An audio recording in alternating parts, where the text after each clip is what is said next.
Muy bien, entonces ahora vamos a ver un concepto nuevo que es el concepto de preferencias de media y varianza. Y esto juega un papel muy importante en finanzas. Vamos a ver cómo se define y por qué es importante. Profe, no estamos viendo su pantalla. Tengo que sí, compartirse. Gracias. Ok, ya está a punto de verse. Ahí está, preferencia de media y varianza. Ok. Entonces, esto juega un papel muy importante en economía por varias razones. Entonces, eh, las preferencias de media y varianzas fueron usados por primera vez en 1952 por Markowitz. 1952 usa preferencias de media y varianza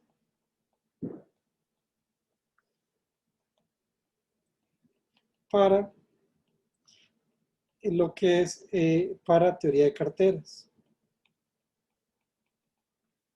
Básicamente lo que él supone es lo siguiente, es que la utilidad, aquí voy a poner el V, la utilidad esperada de los agentes va a ser a más media, mayor utilidad esperada, y a más varianza, pongamos aquí, va a ser menos utilidad esperada. O bueno, tal vez en vez de varianza usemos la desviación estándar, nada más vamos a poner aquí la desviación estándar, da lo mismo. Entonces, y a partir de eso, pues se desarrolla toda una rama muy importante de las finanzas que tiene que ver con cómo armar carteras, cómo hacer carteras de activos, que es lo que vamos a ver en la tercera parte del curso. Pero entonces esto pues cabe dentro de lo que estamos viendo aquí. Y entonces la pregunta es, bueno, ¿y este supuesto funciona o no funciona, verdad? ¿O qué tan bueno, qué tan relevante es? Porque lo vamos a usar mucho. Y entonces, una justificación de esto es la siguiente. Imagínense que yo tengo una variable x2 que en distribución la puedo escribir como x1 más un ruido epsilon. ¿Qué podría decir yo acerca de estas variables? Acabamos de verlo, así que no me pueden decir que se les olvidó. Espero, ¿verdad? Si no, ya es que estamos mal así de Alzheimer's, ¿verdad? Eh, si lo tengo ahí, ¿qué es qué puedo decir acerca de X2 y X1? Que X1 es preferido a X2. Ok, X1 es preferido, ¿en qué sentido? Sí, efectivamente, pero digamos, por dominancia estocástica primer orden o por dominancia estado por estado. De primero. Mm, mm, De segundo, en riesgo. Tampoco, en riesgo, en riesgo. Eso, Ah, ok, entonces, lo que diríamos es X2 es un aumento en riesgo sobre X1. Ahora veamos un par de cositas acerca de este caso. ¿Qué podríamos decir acerca del valor esperado de X2 y X1? El valor esperado de X2 es igual al valor esperado de X1 más el valor esperado del epsilon, que esto es igual a 0. Entonces puedo decir, vea, tiene la misma media. ¿Y qué podría yo decir acerca de la varianza de X2?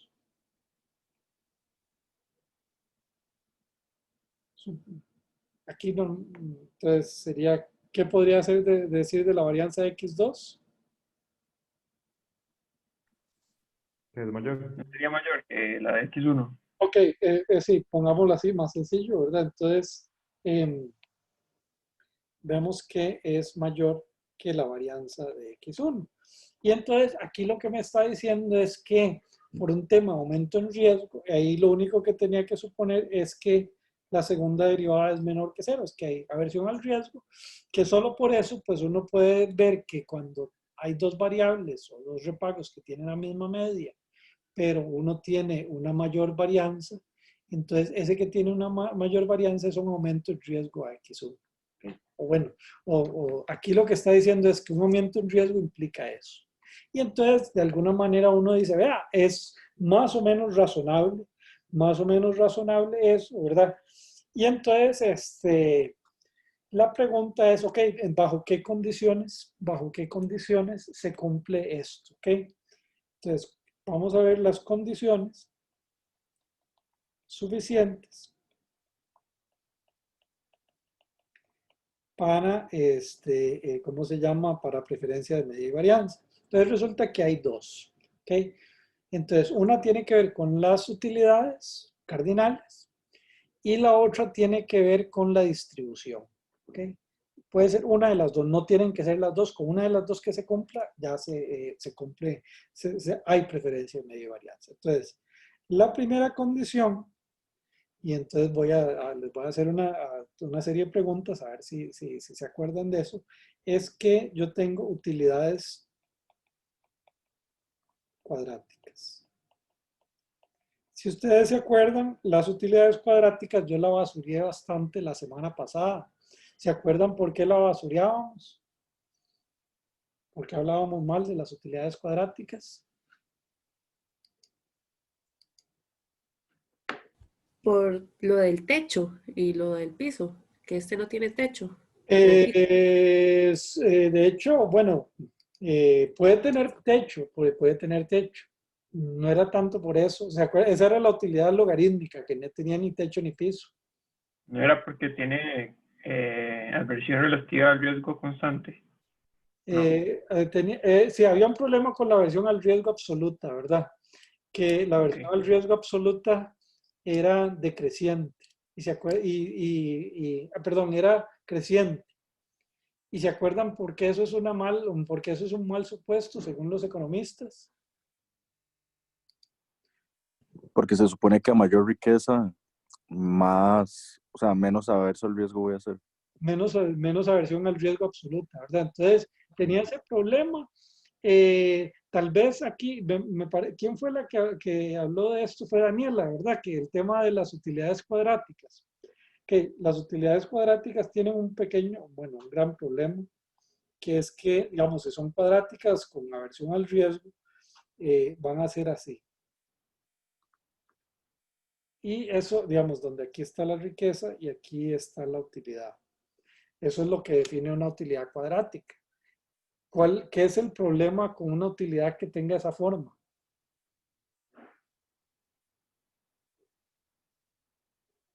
Y hay como, parece un punto de saciedad. Sí, y donde a mayor riqueza empiezo a tener una utilidad menor. O otra forma de decirlo, que hay una zona donde hay unas utilidades marginales negativas.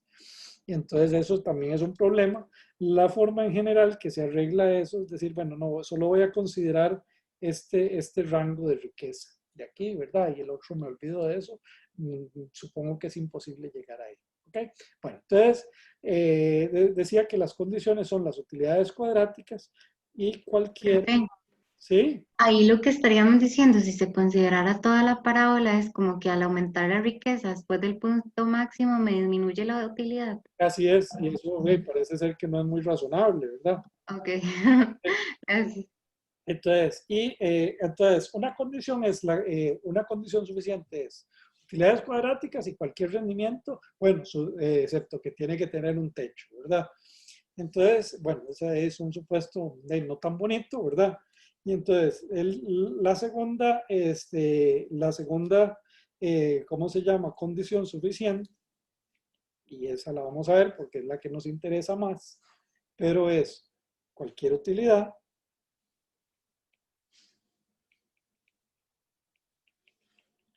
lo que le vamos a pedir a las utilidades es simple y sencillamente que haya una utilidad marginal positiva y que haya aversión al riesgo. Le vamos a pedir nada más eso, pero puede ser, digamos, eso.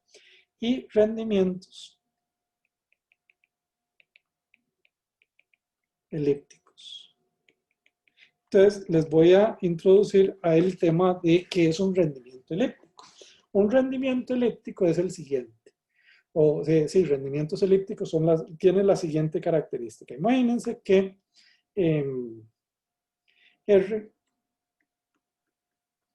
es un vector de rendimientos, digamos, para como la definición más general de lo que es un rendimiento elíptico, es que R es un vector de rendimientos, entonces vamos a ponerlo en Rn, entonces significa que son n rendimientos. Vamos a suponer que mu es un vector de n por 1, es decir, que va a tener n filas, perdón, sí, una columna y n filas, ¿ok? Y vamos a suponer que V es una matriz de n por n semidefinida positiva. ¿Okay? Ahora, después esto de semidefinido positivo y estas matrices ya lo vamos a ver más cuando veamos cuando veamos la teoría de carteras.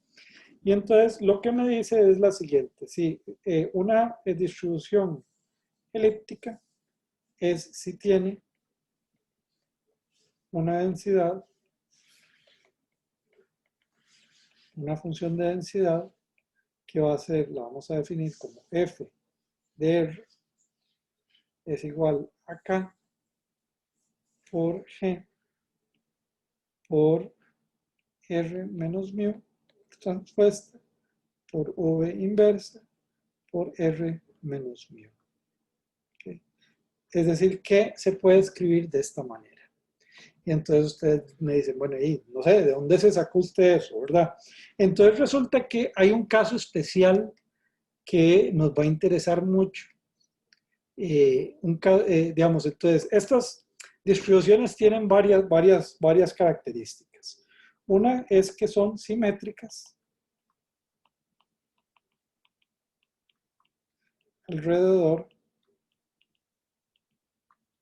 de mu. ¿Okay? Eso es una de las características, o la característica que nos va a interesar más. Y la otra es que, entonces esa es una. La otra cosa que nos va a interesar es, depende exclusivamente de dos variables, o de dos tipos de variable, que es mu, que llamémoslo así, tiene que ver con la media, y v, que tiene que ver con la varianza. ¿Okay? Entonces, eso es eso es lo que hace a una distribución elíptica. Entonces, hay varios casos especiales de distribuciones elípticas que me interesa que veamos a ver. Un tipo de distribución elíptica, sí, con esa fórmula en general. Pensemos en caso más sencillo de que fuera, ¿cómo se llama? Una RCA de dimensión 1. Imagínense que, digamos, si n es igual a 1, por ejemplo, tenemos f de r es igual a k por g por r menos mu al cuadrado sobre sigma al cuadrado. ¿Eso les suena a algo que hemos visto, digamos, alguna función de densidad que ustedes hayan visto en la vida?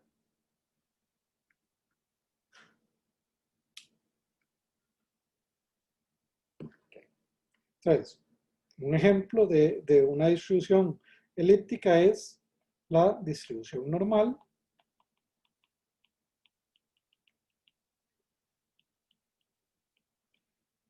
de Gauss. Otro ejemplo de una distribución elíptica es la distribución de Student. Otro ejemplo es la distribución Laplace. Y la otra es logística. ¿Okay? Ahora, la pregunta es ¿por qué? Digamos, ¿qué podría decir uno acerca de las distribuciones elípticas? Es una generalización de la distribución normal. Y la pregunta es ¿por qué plantearse una distribución elíptica? ¿Ok? ¿Qué piensan ustedes? Por ejemplo, de estas que yo les escribí, yo estoy seguro que conocen bien la distribución normal y la distribución t-student. ¿Qué me pueden decir ustedes acerca de la distribución t-student comparada con la distribución normal? ¿O para qué se usan?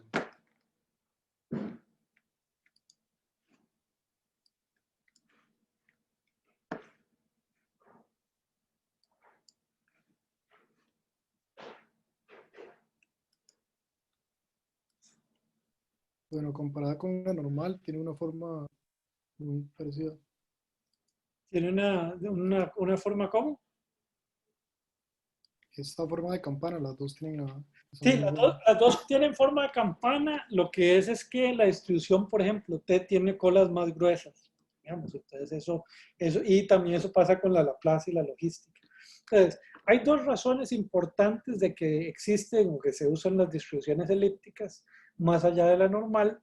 También vamos a usar la normal tiene, pues, tiene ciertas cosas que la hace bonita, pero una es que los rendimientos de las acciones y de las carteras de las acciones se parecen más a una distribución, por ejemplo, T, que a una distribución normal. Significa que tienen colas más gruesas que una distribución normal. Entonces, bueno, uno dice, ok, eso es razonable, entonces esa es una cosa. La otra cosa, ¿para qué es que ustedes usan la distribución t-student? Si la han usado. Hacer ¿Perdón? pruebas de hipótesis. Pruebas de hipótesis, y es porque las pruebas de hipótesis ustedes tienen, ¿se acuerdan? Tienen unas pruebas de hipótesis con ciertos grados de libertad o lo que sea, ¿verdad? Y entonces resulta que la distribución t-student es para, digamos, donde usted tiene un número relativamente reducido digamos, de grados de libertad, y entonces, digamos, tiene una distribución que va a ser distinta a la distribución normal. Por cierto, la distribución t-student y la normal se van pareciendo conforme ¿qué? Conforme aumentan las observaciones. Ajá, ok, efectivamente. Entonces, digamos, por las dos razones se usan las distribuciones elípticas. Dice, primera, por una razón empírica de que se acerca más a la distribución de los rendimientos, y después por una razón de robustez, que es cuando uno tiene un número limitado de observaciones, hace test estadísticos como más robustos, ¿verdad? Para eso. ¿Ok? Bien. Entonces, vamos a hacer la demostración de este caso.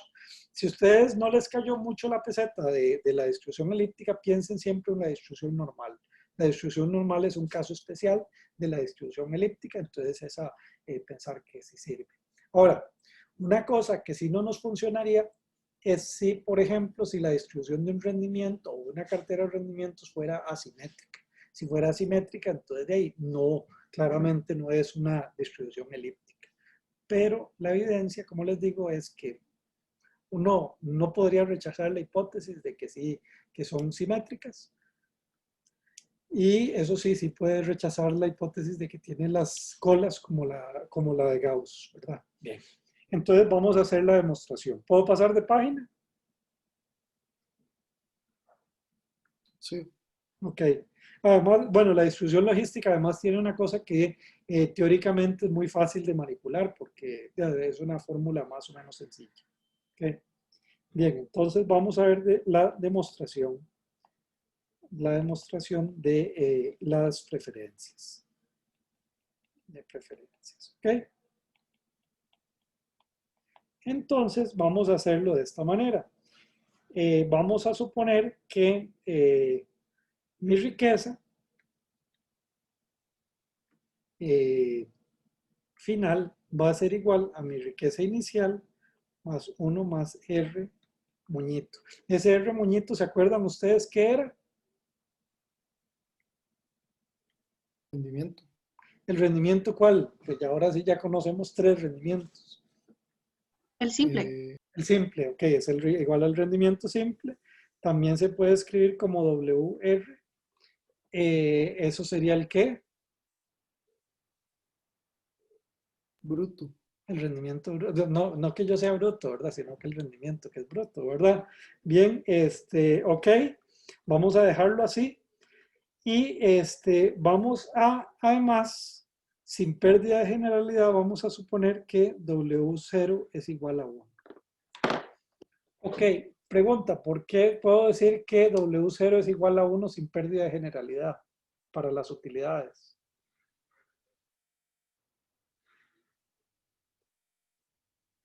Los 2 grados de libertad que tiene. Ok, exacto, ahí ya me gasté un grado de libertad. Ok, me gasté un grado de libertad.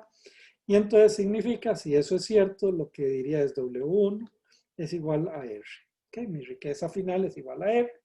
Y entonces ahora lo que vamos a ver ciertas características acerca de R. Entonces vamos a suponer que el valor esperado de R, supongan ahorita que solo estamos trabajando en una dimensión, R es 1, entonces esto va a ser mu, y vamos a suponer que la varianza de R va a ser, esto se define como el valor esperado de mu menos R al cuadrado, es igual a sigma al cuadrado. Y esto, ustedes se acuerdan también, ¿cómo se llama? Que esto se podía calcular también, esto es de estadística, como el valor esperado de R al cuadrado menos mu al cuadrado. ¿Okay?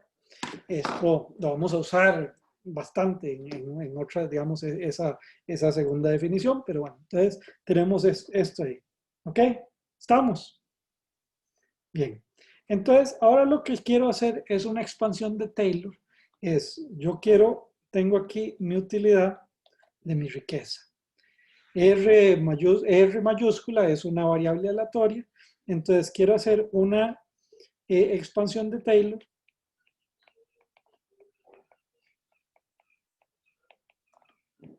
alrededor de mu.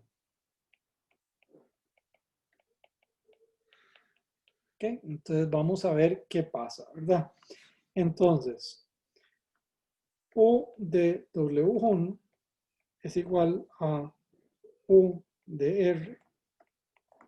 Entonces, que eso va a ser igual a U de mu más U' de mu por R menos mu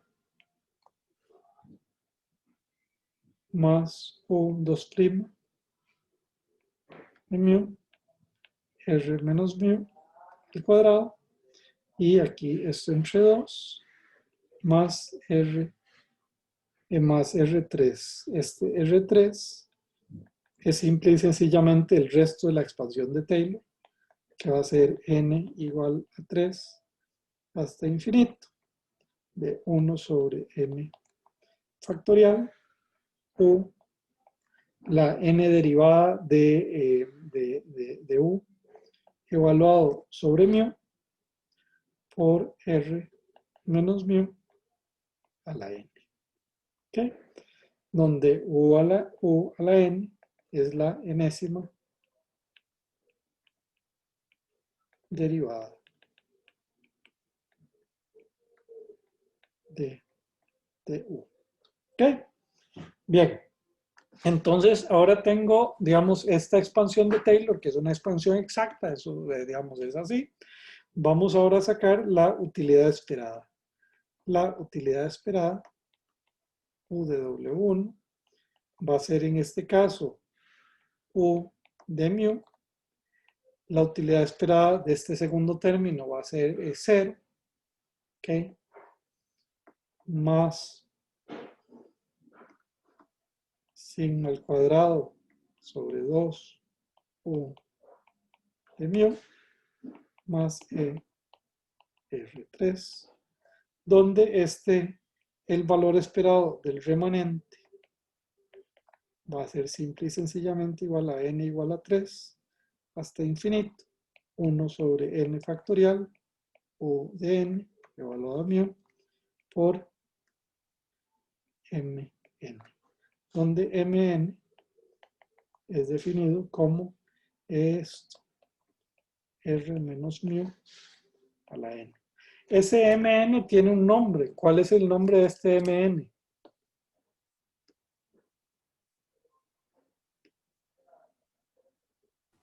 Los momentos. Son los momentos, ¿verdad? Entonces, hablemos de eso en un segundo. El tercer momento, ¿cómo se llama? De una variable aleatoria. Varianza. El tercer momento Ah, ok. es la asimetría. Y el cuarto momento, Kurtosis era, creo. cortosis. Ok, entonces M3, asimetría. Y M4, kurtosis. Todos esos nos va a interesar porque ya cuando analicemos los rendimientos, de ahí hay que ver si tiene asimetría, si tiene kurtosis. Bien, perfecto. Entonces, veamos a ver esta demostración que está aquí. Entonces, veamos, entonces ya que tengo una página infinitamente larga, voy a ir bajando aquí poco a poco, ¿verdad? Entonces, vamos a ver el caso este, ¿verdad? Entonces, casos. Utilidades cuadráticas.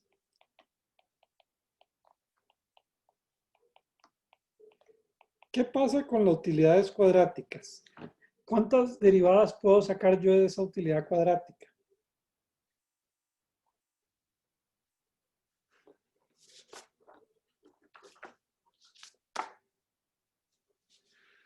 Vamos a ver, en este caso tenemos que U de W1 es igual a W1 menos B medios W1 al cuadrado, que dadas las definiciones era R menos B medios R al cuadrado. Pregunta, ¿cuántas derivadas le puedo sacar yo a esta, ¿cómo se llama? A esta utilidad cuadrática? 2. 2. Y entonces significa que U a la n es igual a 0 para todo n mayor o igual a 3. Y entonces eso lo que implica es que R3 es igual a 0. Y por supuesto, E de R3 es igual a 0. Y entonces, bien, entonces lo que me dice eso, vea, resulta que yo todo lo puedo, ¿cómo se llama? Explicar como la media y la varianza. Veamos a ver un momento un poquito más acerca de esto, ¿verdad? Esta es la utilidad mía, la utilidad de mi riqueza, y entonces vamos a ver un par de cositas al respecto. Primero que nada, vamos a sacar la utilidad marginal. La utilidad marginal va a ser igual a 1 menos B por R. ¿Qué es lo que un economista le pide a la utilidad marginal? ¿Qué es lo que tiene sentido para un economista de la utilidad marginal? Sea positiva. Ok, que sea positiva. Ok, ¿se acuerdan? Entonces tiene que ser positivo. Entonces esto implica que R, para que tenga sentido, tiene que ser menor que 1 sobre B. Tiene que ser menor que 1 sobre B. Entonces tengo que definir el rango de rendimientos como 1 sobre B. ¿Okay? Y la segunda derivada es igual a menos B. Este tiene que ser menor que 0, entonces B tiene que ser un número mayor que 0, ¿verdad? Entonces eso, digamos, eso es lo que le estoy pidiendo, eso es lo que le estoy pidiendo a esta variable. Y entonces vamos a ver un par de cositas más. Entonces la utilidad esperada, o de R, que la defino como V, va a ser igual a el valor esperado de R menos B medios el valor esperado de R al cuadrado. El valor esperado de R, V, va a ser igual a mu. Y se acuerdan ustedes que les había dicho que la varianza es igual al valor esperado de R al cuadrado menos mu al cuadrado. Eso significa que el valor esperado de R al cuadrado es igual a sigma al cuadrado más mu al cuadrado. ¿Okay? Entonces, esto lo que me dice es que mi utilidad esperada va a ser mu menos B medios por sigma al cuadrado más mu al cuadrado. ¿Ok? Entonces, aquí lo que quiero que vean es que digamos, ¿qué podríamos decir acerca de la utilidad esperada? ¿De qué depende? ¿Cuáles son los parámetros que afectan a esta utilidad esperada? La varianza y la media. Ok, la varianza y la media. Entonces aquí acabamos de demostrar que esto va a depender de la varianza y la media. Y entonces sí se asemejan a lo que había dicho Markowitz. Entonces, vamos a ver varias cosillas acerca de esta curva, digamos, de esta varianza. Okay. La primera cosa, a ver, tal vez esto sí es de micro 1 y micro 2. ¿Cuál era la definición de una curva de indiferencia?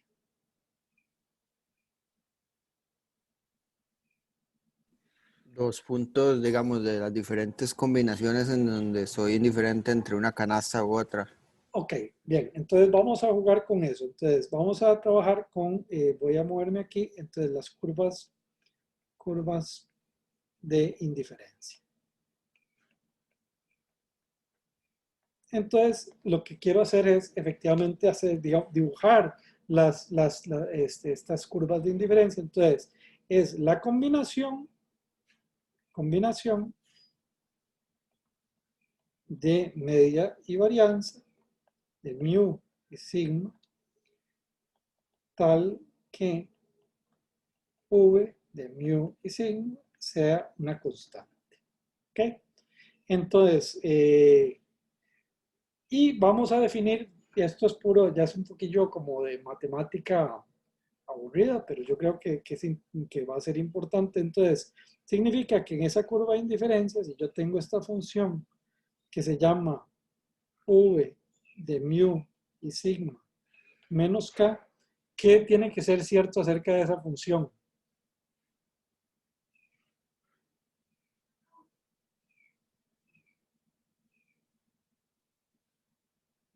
V de mu menos sigma menos k, Es cero. ok, tiene que ser cero, tiene que ser siempre. Lo que quiero decir con esto es que, vamos a ver, ahí ¿cómo se llama? Implícitamente hay una relación entre el mu y el sigma. Y entonces, a mí en las curvas de indiferencia, pues ¿qué es lo que me interesa de las curvas de indiferencia a mí?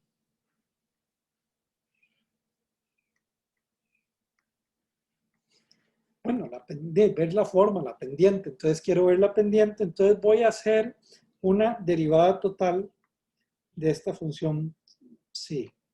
Entonces esto va a ser la derivada parcial respecto a mu por delta mu más la derivada parcial respecto a sigma por d sigma.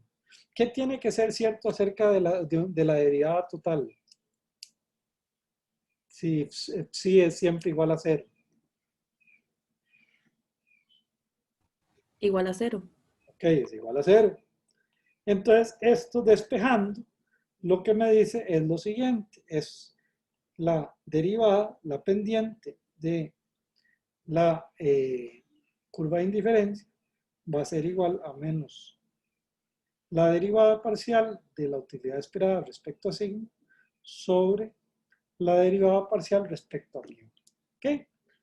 Esto se llama, y eso es importante, pues lo vamos a usar en algunas otras cosas de economía financiera, se llama el teorema de la función implícita. Teorema, función implícita. Okay. Bien, entonces, ok, ya digamos, entonces ahora sí vamos a tratar de entender, para llegar a entender el concepto, digamos, qué pasa con esa curva de indiferencia. Entonces, tenemos la derivada parcial respecto a mu. ¿Ok? Esto va a ser igual a 1 menos b por mu. Ahora, y esto lo que tenemos que ver es si es positivo o negativo. Habíamos visto que r es menor que 1 sobre b, ¿cierto o no? Para todo r. Tiene que ser cierto, entonces que el valor esperado de r, que es igual a mu, tiene que ser menor que 1 sobre b. ¿Ok? Y entonces esto significa que mu por b es menor que 1 o que 1 menos mu por b es mayor que 0. Entonces, esto es mayor que 0. ¿Ok? Entonces, esa derivada parcial tiene que ser mayor a 0. Y ahora vamos a sacar la derivada parcial de la utilidad esperada respecto a sigma. Y entonces me da que esto es menos b por sigma. ¿Ok? Menos b por sigma. Y entonces poniendo todo esto junto me dice lo siguiente. La derivada, la pendiente de la curva de indiferencia de mu y de sigma es igual a b por sigma sobre 1 menos b por mu. Por cierto, entonces esta curva de indiferencia, ¿qué pendiente tiene?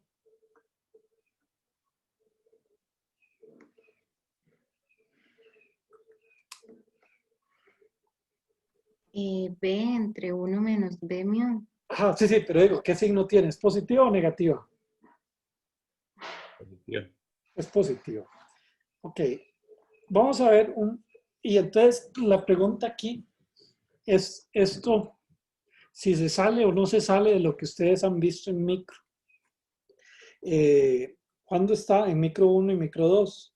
¿Se acuerdan que en micro 1 y micro 2 ustedes, por ejemplo, aquí tenían peras y manzanas? ¿Y cómo eran las curvas de indiferencia en una economía de ese estilo? Donde habían peras y manzanas.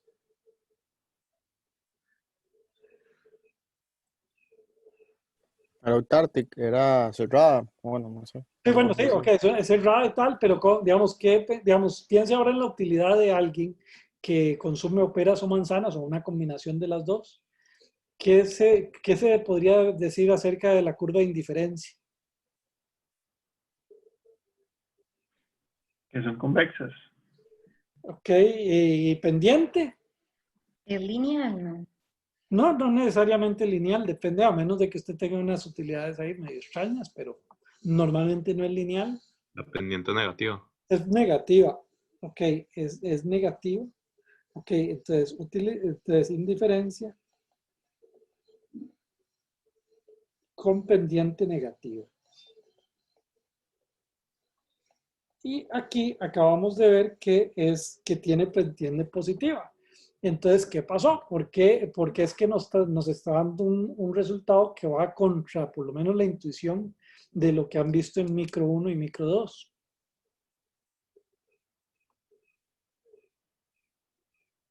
Entonces, lo que dice, vea, que hay una pendiente positiva entre mu y sigma.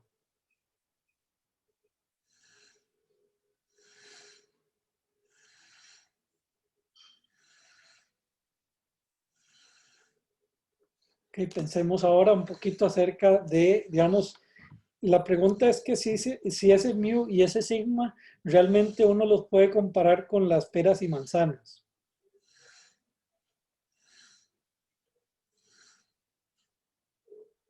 Mu es la media. No es como decir que a mayor media estoy dispuesto a asumir mayor varianza. Ok, bueno, entonces, pero ¿qué es lo que está pasando ahí? ¿Por qué pasa? Efectivamente, eso es lo que significa una pendiente positiva. O mejor dicho, tal vez, a mejor varianza. Yo acepto una mejor varianza si usted me promete una mejor media. Porque la varianza es un mal. Exactamente, la varianza es un mal. Entonces aquí, digamos, una cosa que estamos haciendo que es diferente de micro 1 y micro 2 es que estamos comparando un bien que es la media con la varianza que es un mal. Entonces eso significa que por eso es que tiene una pendiente positiva. ¿Ok? Y entonces, esa es la primera cosa que sale aquí. La segunda es esta. Imagínense que esta pendiente evaluémoslo cuando sigma es igual a 0. ¿Qué pasa ahí?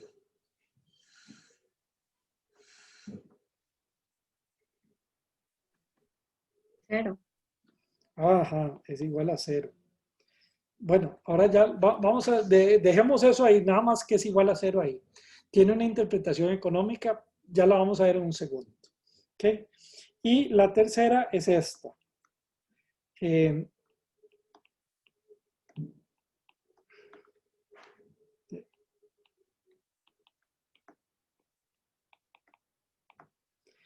ok, es esa segunda derivada. Esa segunda derivada, ¿qué signo tiene? Positiva. Ok.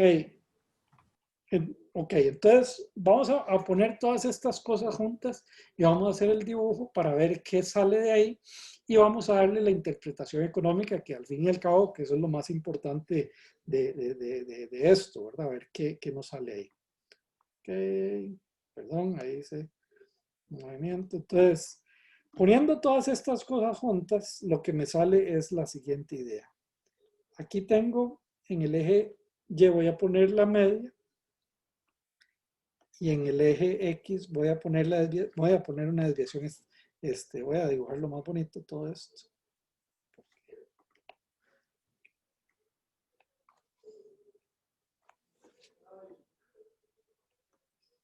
Ok, entonces tengo esto. Bien. Entonces, antes de dibujar ¿cómo se llama? La curva de preferencia que acabamos de escribir, veamos un caso especial. Imagínense que yo fuera neutral riesgo. Si yo fuera neutral riesgo, ¿cómo serían mis curvas de indiferencia? Lineales. Ajá, horizontales, lineales, ¿verdad? Sí. Entonces, si yo soy neutral riesgo, yo tengo mi utilidad 1 aquí, utilidad 2 aquí. Es decir, que a mí no me importa el riesgo. Y yo, a mayor media, mayor utilidad. Esto es neutral riesgo. ¿Ok? Entonces, digamos, esa es una idea que es importante ver. Entonces, ahora voy a borrar esto y voy a escribir ya la utilidad propiamente como sacamos. ¿Ok?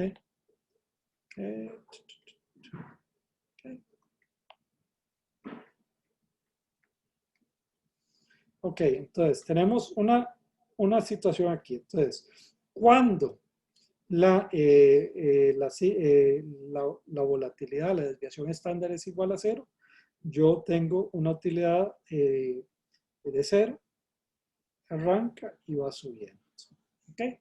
Entonces, van a ver, entonces hay varias cosas y esta es la curva de indiferencia. Yo conforme me muevo en esta dirección estoy más o menos contento.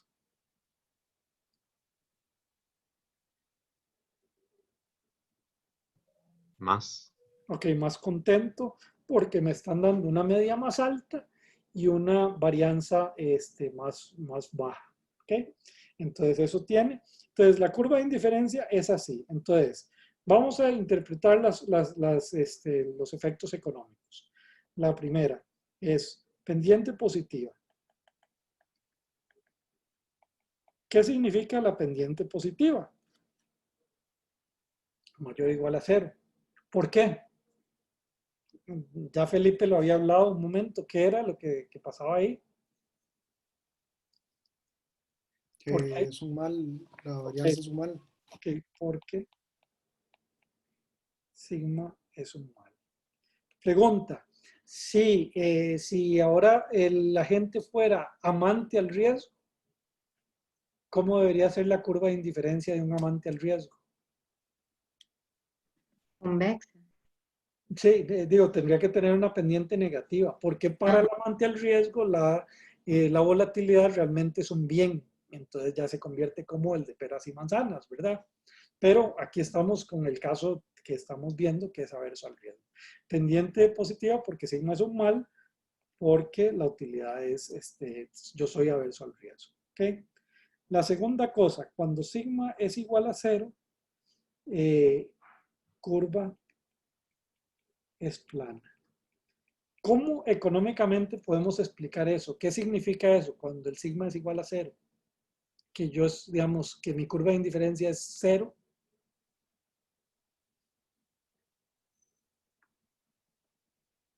¿Qué significa eso económicamente ahí? No se puede significar como que no hay un riesgo, o sea, como que el pago va a ser mío al final de cuentas, nada más. O sea, no hay un riesgo de que tome un valor inferior o mayor. Ok, efectivamente no hay un riesgo, pero ¿qué pasa con esa parte sí? ¿Qué pasa con mi actitud ante el riesgo cuando sigma es igual a 0? Neutral al riesgo. Sí, entonces es efectivamente, soy neutral al riesgo. Es decir, cuando tengo un riesgo muy, muy pequeño, yo digo, sí, me animo un poquito, ¿verdad? Digamos, o si me ofrece un poquito más ¿cómo se llama?, de rendimiento, yo lo voy a aceptar porque es como si fuera neutral al riesgo. Y finalmente, el tema de la convexidad. Es que esa curva se va acelerando. ¿Qué significa eso económicamente hablando?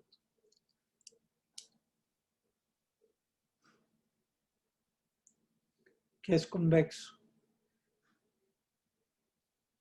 Entonces, vamos a ver, veámoslo, por ejemplo, imagínense que yo aquí estoy con un rendimiento, me está dando un rendimiento del 1% por mes. Y aquí yo digo, bueno, aquí voy a pasar al 2%. Está esto. Y aquí vamos a pasar al 3%. Bueno,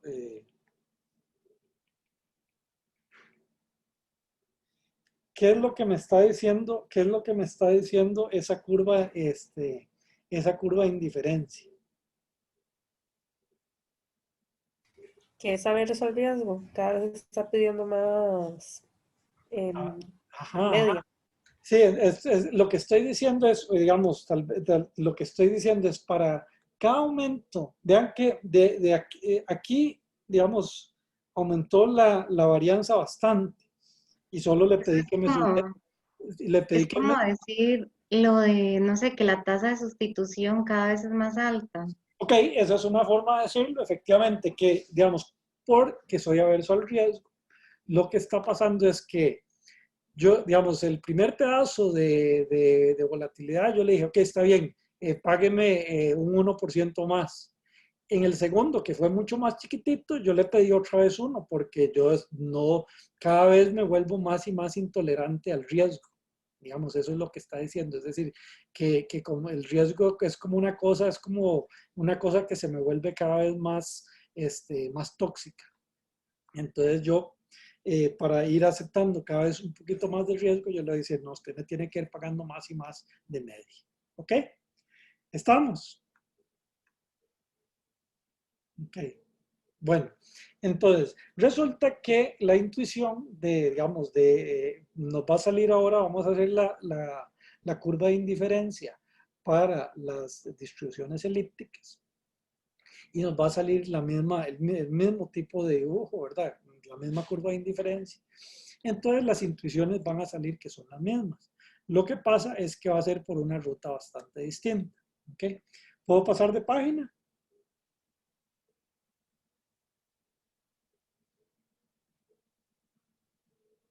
Sí, profe. Ok. Entonces, ahora vamos a ver distribuciones elípticas.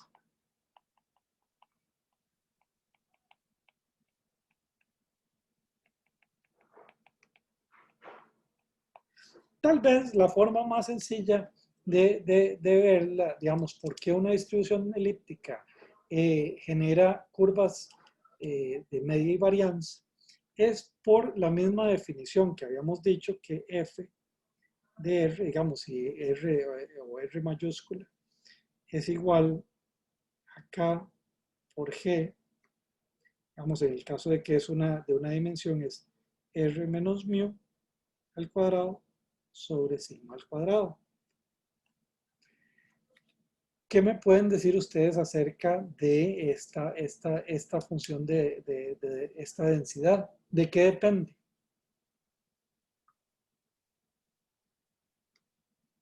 ¿Cuáles son los parámetros que la afectan?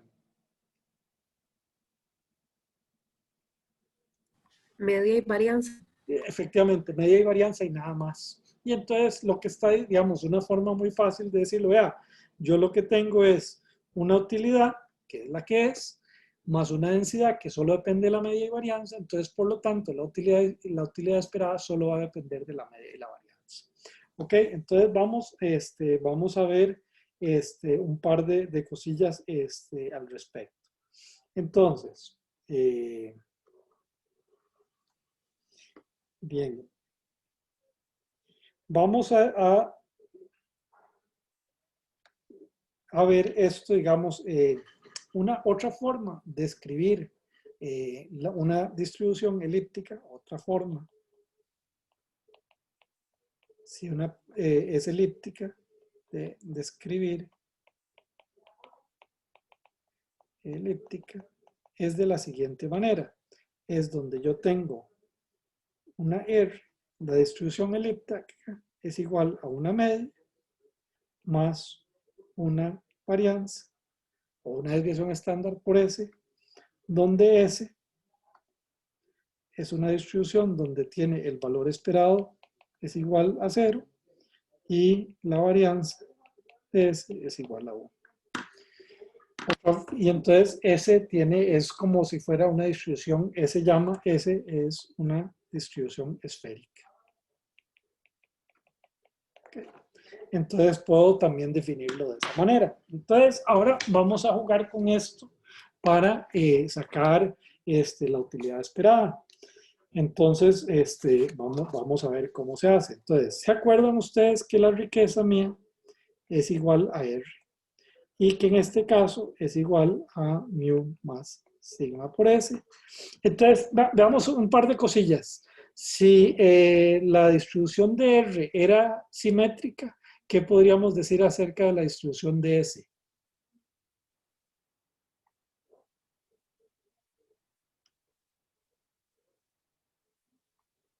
¿Es simétrica o no es simétrica?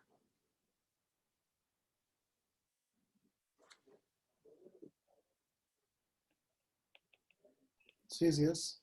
Ok, también es simétrica. Entonces, bueno, eso es lo que vamos a usar, digamos, vamos a usar que el valor esperado de S es igual a 0 y que es simétrico. Entonces, vamos a tener esto. Entonces, lo que me dice es que Profe, ¿cómo sabe que es simétrica? es por la definición, digamos, que la definición de elíptica es que es simétrica. ¿Ok? Ah, ok. ¿Ok? Gracias. Y entonces, vamos a ver.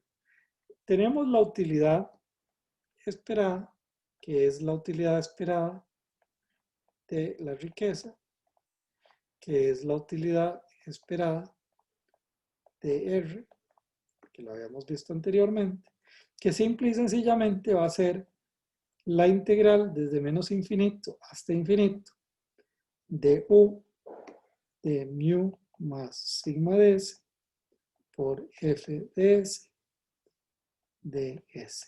Esto va a ser la utilidad esperada en base a la media que está aquí y a la desviación estándar que está aquí. ¿Ok? Entonces, de nuevo, volvemos, también podemos hacer lo mismo que hicimos cuando estábamos con utilidades cuadráticas, que podemos sacar la pendiente de la curva de indiferencia. Va a ser igual a la derivada parcial respecto a sigma sobre la derivada parcial respecto a mu. ¿Okay? Entonces vamos a tener que sacarlas. Ahora va a ser un poco más complicado, pero va a salir un resultado parecido. Ok, entonces primero que nada vamos a hacer la derivada parcial respecto a mu. Esto, ¿cómo se saca? Va a ser la integral desde menos infinito hasta infinito de U' por mu más sigma de S, F de S, de S. ¿Qué sé yo acerca del signo de esta parte? Aquí, de la utilidad cardinal, la utilidad marginal.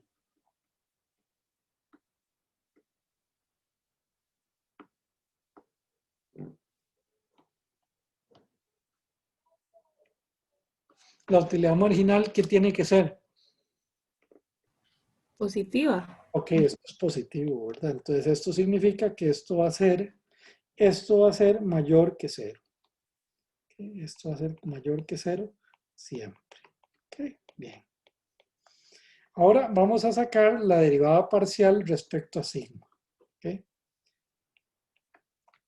Entonces esto va a ser un poquito más complicado porque va a ser la integral desde menos infinito hasta infinito de U' por mu más sigma de S. Ok, y aquí viene el tema que es importante, es que voy a usar la regla de la cadena. Entonces me queda S por F de S de S. ¿Ok? ¿Está claro lo que dice aquí? Aquí usé, digamos, aquí lo que salió que es diferente es que aquí este S es porque estoy usando la regla de la cadena. Ok. Entonces, veamos ahora un caso especial. Y es que vamos a hacer una evaluación de esta derivada parcial cuando sigma es igual a 0. ¿Qué pasa cuando sigma es igual a 0? Entonces vamos a ver, es la integral desde menos infinito hasta infinito de u' de mu por S f de S. Esta integral, hay un pedazo de esta integral que se puede sacar fuera de la integral. ¿Cuál es ese pedazo? La derivada. Ajá, porque es una constante, ¿verdad? Entonces esto es igual a u' de mu y queda solo este pedazo aquí que es el valor esperado de S. ¿Cuál es el valor esperado de S? 0. Ajá, es igual a 0. Ok, bien. Entonces ya estamos casi listos. Vamos a ver, entonces, bueno, sale ahí esa cosa que es igual a 0 cuando el sigma es igual a 0. Bien. Entonces, ahora vamos a, ¿cómo se llama? Hacer ¿cómo se llama vamos a encontrar esta derivada parcial. Esta derivada parcial que, si ustedes se acuerdan, es, ¿por qué lo puse así? Vamos a poner esto, es esto. De prima de mu más sigma de S f de S, perdón, S f de S. Ok, entonces ahora vamos a hacer varias cosillas. Vamos a hacer una integración por partes. Ustedes si se acuerdan de la integración por partes, era que U de B es igual a una vaca menos la vaca de 1. ¿Ok? Digamos de A hasta B, de B, A y B. ¿Ok? Esta era la integración por partes, entonces aquí tenemos que ver quién es la vaca y quién es 1, ¿verdad? Entonces U, vamos a definirlo como U' de U es la segunda derivada de la utilidad cardinal, de V es igual a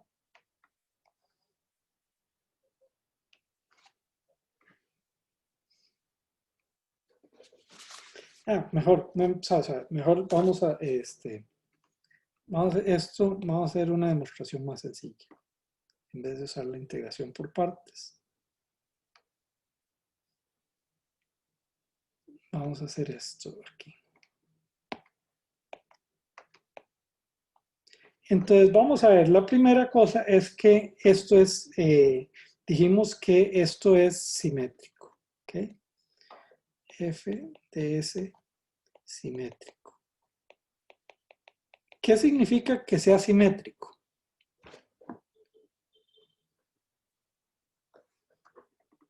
¿Qué puedo yo decir de F de menos S? Y F de S. Tienen el mismo valor. Tienen el mismo valor, esa es la definición de que es simétrico, ¿verdad? Entonces vamos a poner la siguiente situación, ¿verdad? Entonces tenemos que V, la derivada parcial, es igual a la integral desde menos infinito hasta infinito de U' de mu más sigma S por F de S. Esto lo puedo dividir en dos partes, desde 0 hasta infinito, de U' mu más sigma de S, F de S, más la integral desde menos infinito hasta 0 de U' mu más sigma S f de S. A esta segunda integral le voy a hacer un cambio de variables. Y entonces voy a definir el menos S. Entonces esto lo puedo definir como U de sigma, como desde 0 hasta infinito, U' de mu más sigma de S, f de S, más, y aquí es el cambio de variables, desde infinito hasta 0, de U' de mu menos sigma de S por f de menos S. ¿Ok? ¿Cómo son simétricas? Esto es igual a f de S. ¿Ok? Entonces, esto es lo que me queda. Una pregunta. Sí, perdón. Al frente no le falta un menos. Así es. Me falta un menos aquí. Perdón, ¿me falta un qué? Un S O y un sea, un menos, pensé. Sí. Me falta un menos y me falta un S, ¿verdad? Porque, ¿se acuerdan ustedes? Era eso. Y S y S. Esta es una S. Aquí el S. Menos. Y aquí la S. ¿Ok? Entonces, Y ahí, ahí no es un más, en donde dice mu sigma S, en el paréntesis. mu sigma menos sigma S, porque hice un cambio de variables. Hi. Ok. ¿Ok? Entonces, esto va a ser igual a, vamos a poner todo esto junto, esto va a ser a la integral desde 0 hasta infinito ¿de qué? De mu más sigma de S menos mu menos sigma de S por S, F, S de S. Y entonces, ahora lo que quiero ver es esta variable que está entre corchetes. Si las personas son aversas al riesgo, ¿qué pasa? ¿Qué pasa con esto? ¿Qué implica? ¿Qué dice acerca de la utilidad marginal de mu más sigma de S comparada con la utilidad de mu menos sigma de S para S mayor o igual a 0? Si mal no recuerdo, era que el que está con menos era mayor. Ajá, entonces esto significa que esta tiene aquí una, ¿cómo se llama? Que es menor. Sí, que la utilidad marginal es decreciente, digamos, esa era la definición de, digamos, de aversión al riesgo aquí. Entonces, ¿qué significa acerca de esta derivada parcial? De esta derivada parcial. ¿Qué signo tiene? ¿Positivo o negativo?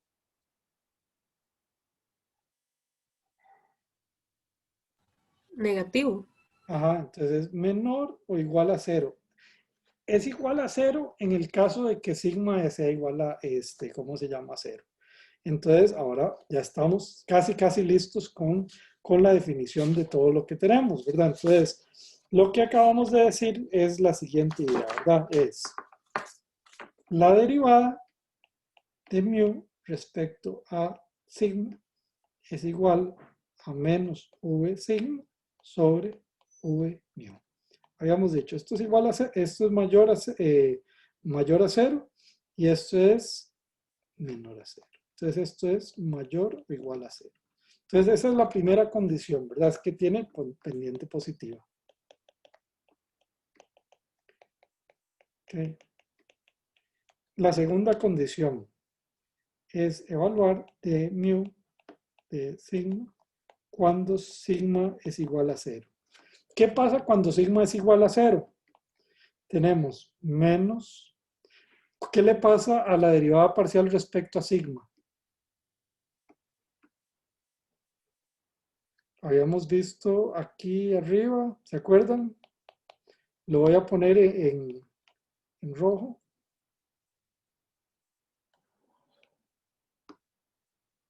¿Qué le pasa ahí?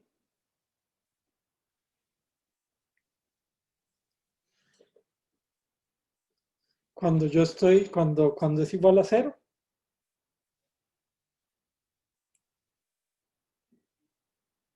Daniela.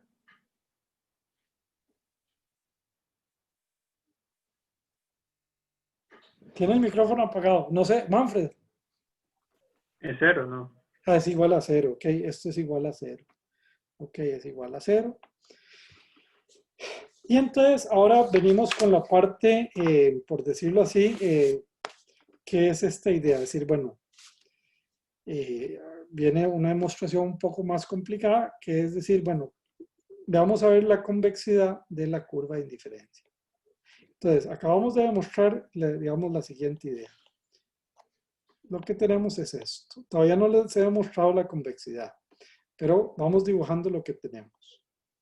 Con preferencia, con rendimientos elípticos. Acabamos de decir que tenemos aquí la desviación estándar, tenemos aquí la media. Dijimos, tiene pendiente positiva.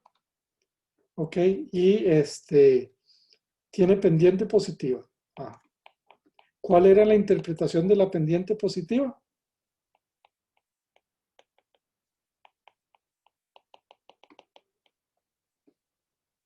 Es un mal. Es un O sea, mal. Ok, sigma es un mal. Ok, tenemos que la pendiente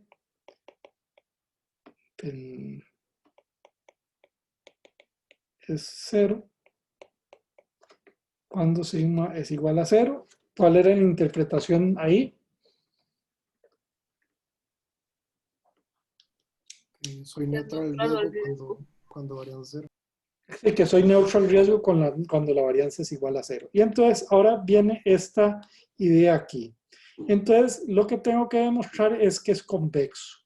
Que es convexo, y entonces para demostrar que es convexo lo voy a hacer de esta manera. Es un poco diferente de las demostraciones que he hecho. Y entonces pensemos en dos puntos, digamos, de esta curva de indiferencia. Este sería μ1 y sigma 1 y μ2, sigma 2. ¿Qué sé acerca de esos dos puntos? Yo.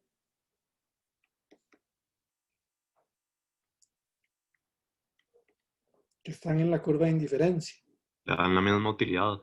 Ok, tienen la misma utilidad esperada. Entonces, yo sé que V de μ de 1, sigma de 1, igual a la utilidad de μ de 2, sigma de 2, igual acá. ¿Ok? Entonces, me dan la misma utilidad esperada.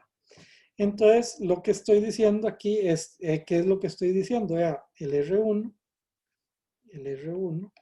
lo que me está dando es una utilidad de μ de 1 más sigma de 1, S de 1, y el R2 me está dando μ de 2 más sigma de 2 por S de 2, donde S es el que tiene la distribución esta 0, 1, ¿verdad?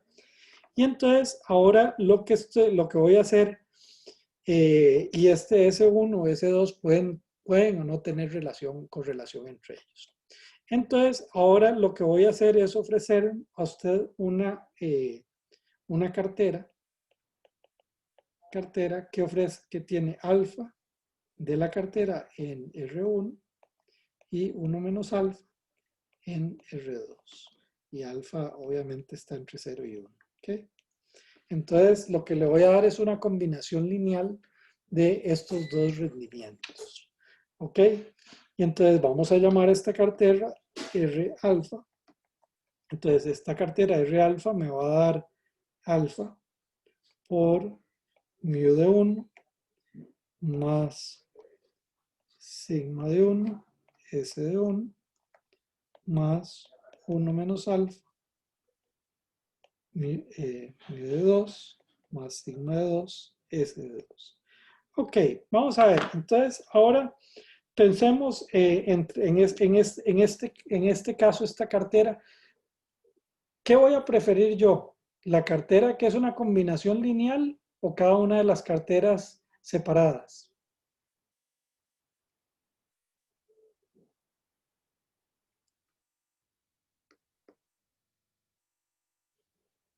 Díganme ustedes. Suponiendo que la correlación entre S1 y S2 no es perfecta. La ¿Cuál? mezcla, La mezcla. ¿Por qué, Daniela? porque así diversifica y nos lleva a una curva de indiferencia más alta. Ok, porque estoy diversificando. Entonces vamos a ir poquito a poquito. Entonces lo que estoy diciendo es que la utilidad esperada de R alfa es mayor que la utilidad esperada de UR1 más la utilidad esperada 1 menos alfa UR2. Lo que pasa es que además habíamos dicho que es mayor, que esto es igual a acá porque está en la curva de indiferencia y esto es igual a acá porque está en la curva de indiferencia. Me está diciendo que esto es mayor que K. Entonces, lo que me está diciendo es que resulta que la utilidad esperada mía por una combinación de esas dos carteras es mayor que K. Y entonces significa que esa combinación se escribe aquí. Y entonces lo que me está diciendo es que, vamos a ver ahí, ¿cuál es la definición de convexidad? Y ya aquí casi lo está poniendo, ¿verdad? Digamos, ¿cómo uno define convexidad si no quieres tomar la segunda derivada?